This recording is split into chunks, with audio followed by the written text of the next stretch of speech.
आम आदमी पार्टी नेता संदीप पाठक ने लोकसभा चुनाव के नतीजों के बाद मीडिया से बात की। उन्होंने बीजेपी पर हमला करते हुए कहा कि लोकसभा का नतीजा देश के सामने है। देश ने स्पष्ट कर दिया है कि देश किसी भी तरह की तानाशाही और गुंडागर्दी बर्दाश्त नहीं करेगा। बीजेपी को पिछली बार से 63 सीटें कम मिली हैं। कई सीएम को जेल में डालने, कई नेताओं के रेड के बावजूद इंडिया ब्लॉक को बेहतर नतीजे मिले हैं। संदीप पाठक ने कहा कि आम आदमी पार्टी ने विषम परिस्थिति में बेहतर चुनाव लड़ा। बीजेपी ने धमकी दी थी कि चुनाव से पहले आपकी आप तोड़ देंगे। हमारे नेताओं को तोड़ने के लिए डराया धमकाया गया, इसके बावजूद हम चुनाव लड़े। पंजाब से हमें 3 सीटें मिली हैं। अरविंद केजरीवाल ने जेल से निकलते ही इंडिया ब्लॉक के लिए प्रचार किया। चंडीगढ़ तक गए जहां से कांग्रेस चुनाव लड़ रही थी।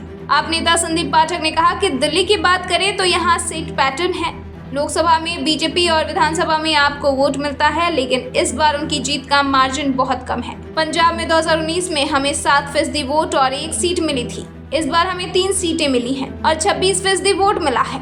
कुरुक्षेत्र में थोड़े से मार्जिन से हमारे उम्मीदवार हारे। भरूच में भी काफी कम मार्जिन से हार मिली। असम में हमें 1.5 लाख वोट मिला है। संदीप पाठक ने कहा कि इंडिया गठबंधन में हमने गठबंधन धर्म का पूरा पालन किया और मजबूती से चुनाव लड़े। दिल्ली में आपकी हार को लेकर और बीजेपी के सवालों पर संदीप पाठक ने कहा कि यह mandate Narendra Modi versus India का था। अरविंद केजरीवाल के लिए विधानसभा का चुनाव रेफरेंडम होगा।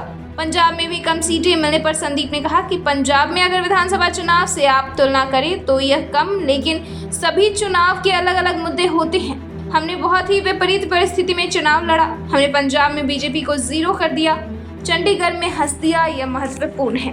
ब्यूरो रिपोर्ट, दिल्ली समाचार।